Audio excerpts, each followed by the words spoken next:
bor ekan, bir yo'q ekan. Qadim zamonda bir onaxon va uning 3 ta cho'chqasi bo'lgan ekan. Ular juda baxtli yashagan ekan. Lekin bir kuni onaxon ularga: "Bolajonlarim, endi katta bo'ldinglar. Har biringiz o'zingizga uy qurib, mustaqil yashashingiz kerak", debdi. Shunday qilib 3 ta cho'chqacha yo'lga tushibdi. Birinchi cho'chqacha eng yengil yo'lni tanlabdi. U somon topib, undan tez bir uy quribdi. "Mana endi dam olaman", deb quvongan ekan. Lekin oradan ko'p o'tmay yovvoyi bo'ri kelibdi va "Cho'chqacha, meni ichkariga qo'y", debdi.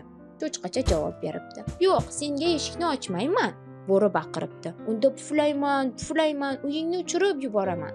Bo'ri bir puflabdi, somon uy parchalanib uchib ketibdi. Cho'chqacha qo'rqib ikkinchi cho'chqachaning uyiga qochibdi. Ikkinchi cho'chqacha yog'ochdan uy qurgan ekan. Bu uy somonnikidan mustahkamroq bo'lsa-da, baribir zaif ekan. Bo'ri yetib kelibdi. "Cho'chqachalar, meni ichkariga qo'ying", debdi.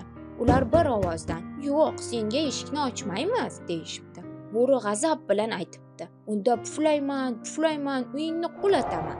Bo'ri bor kuchi bilan puflabdi. Yog'och uy ham yiqilibdi. Ikki cho'chqacha jon jahdlari bilan 3-cho'chqachaning uyiga qochib ketishibdi.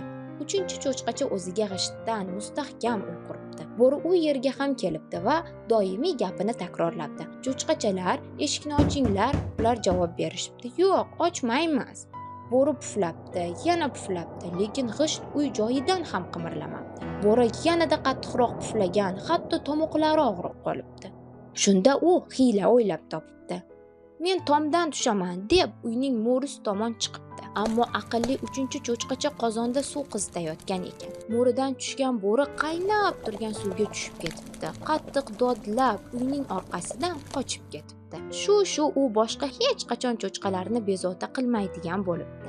3 cho'chqacha esa mustahkam uyda birga yashab, mehnat qilish va sabrli bo'lishning foydasini tushunibdilar. Shunday qilib ertagimiz yaxshilik bilan tamom bo'ldi. Ko'rishguncha xayr.